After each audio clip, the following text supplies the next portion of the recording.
Welcome to the Bare Metal Cyber CRISC Prepcast. This series helps you prepare for the exam with focused explanations and practical context. The quality of control design directly impacts how well risk is managed across the organization. In other words, well-designed controls are a foundation for effective risk reduction. Well-designed controls are efficient, they reduce risk with minimal disruption to operations. In other words, they achieve their objective without introducing friction. Poorly designed controls, by contrast, tend to generate workarounds, lead to user frustration, and create a false sense of confidence.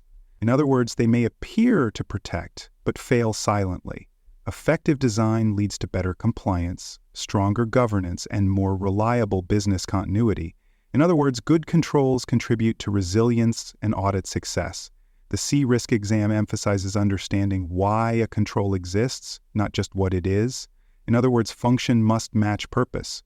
Expect to evaluate whether a control is designed well for the risk it's addressing, not just whether a control exists at all. In other words, quality of design matters more than presence alone. Good control design follows several core principles that determine whether the control will actually function as intended. In other words, controls must meet more than theoretical goals. First, the control must be aligned with the specific risk and asset it is meant to protect. In other words, context drives suitability. Second, the control must be actionable. It should include clearly defined steps for implementation. In other words, unclear controls create confusion. If a control cannot be executed reliably, it won't deliver the intended protection. In other words, it will not fulfill its objective. Third, it must be measurable. That means it should include indicators that tell whether it's working. In other words, testability enables validation. Fourth, a control must be sustainable. It should continue to perform over time, not just during an audit. In other words, one-time compliance is not enough. Finally, it must be integrated into the business process. A control that disrupts workflows or requires manual steps users forget to follow is a control that will fail silently. In other words, usability impacts effectiveness. Strong exam answers show how these principles apply to real-world situations. In other words, theory must translate to practice. For more cyber-related content and books, please check out cyberauthor.me. Also, there are other podcasts on cybersecurity and more at baremetalcyber.com. Selecting the correct control type depends on the nature of the risk and the intended outcome. In other words, every risk needs a different strategy. Preventive controls are ideal when failure is unacceptable. For example, using dual authorization to prevent fraud. In other words, they aim to block the event. Detective controls help when visibility is the main goal, for example, reviewing access logs or receiving alerts. In other words, they help discover events after they occur. Corrective controls are useful when recovery is necessary, such as restoring a database from backup. In other words, they help recover functionality. When choosing between these types, consider risk criticality, the desired residual risk level, and the resource cost of each option. In other words, pick the best fit option. A risk might be technically solvable, but if the control is too expensive or complex, it may not be sustainable. In those cases, a different control type or a different combination may yield better results. In other words, use layered or alternative controls. On the exam, if a scenario describes risk being accepted due to high mitigation costs, that's a sign to rethink control selection. In other words, efficiency matters as much as effectiveness. Designing an effective control begins with gathering the right inputs.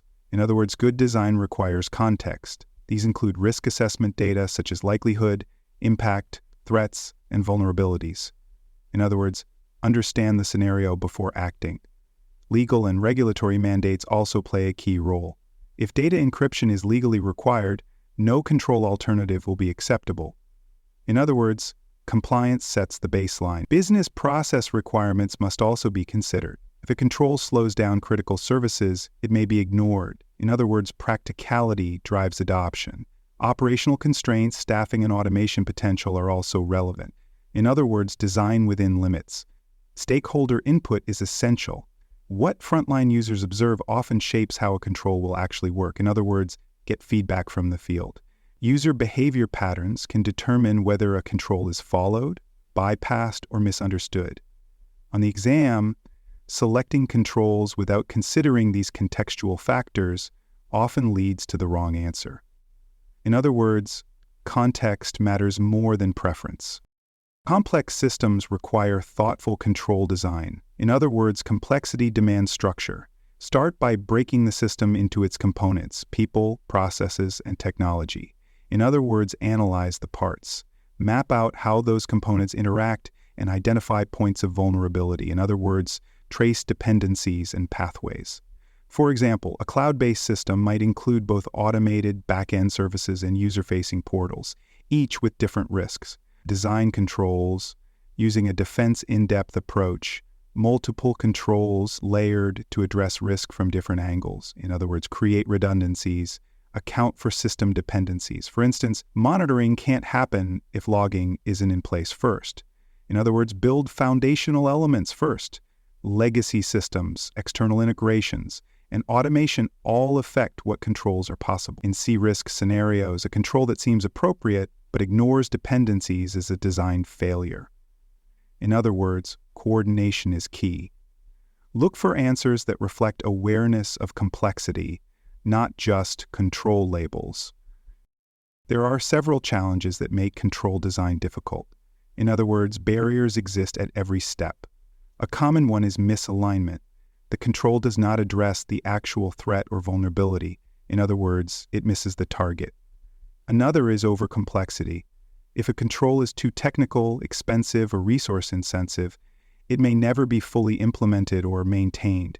In other words, it becomes a theoretical control. User resistance is another frequent issue. A control that slows work or is seen as unnecessary may be bypassed. In other words, people may find ways around it. Poor documentation or unclear ownership can also lead to confusion, resulting in a control that exists but isn't managed. CRISC professionals must navigate these challenges by designing controls that are effective and practical.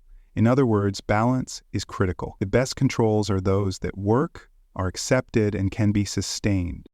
Evaluating a control involves looking beyond whether it exists. In other words, don't confuse presence with performance. Start with effectiveness. Does it reduce the risk as intended? In other words, does it work in practice? Then consider efficiency. Is it doing so with acceptable cost and minimal disruption? In other words, is it sustainable? Coverage is also key. Does the control mitigate all parts of the risk or just one element? In other words, is the risk partially or fully addressed? Testability is essential. If you can't measure whether the control is working, you can't confirm its value.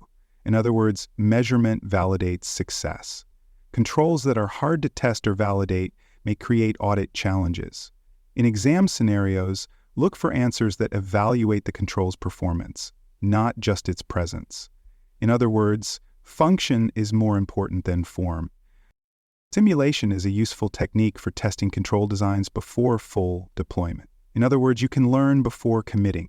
This might include tabletop exercises, process walkthroughs, or system simulations. Test how users interact with the control, how systems respond, and whether alerts or reports function correctly. In other words, validate design assumptions. You can also pilot new controls in a small, low-risk environment. Lessons learned from previous incidents or audit findings can inform better design. In other words, use the past to guide the future. CRISC questions about control validation often focus on whether design assumptions were tested. Choose answers that include structured testing, user involvement, and iterative improvement.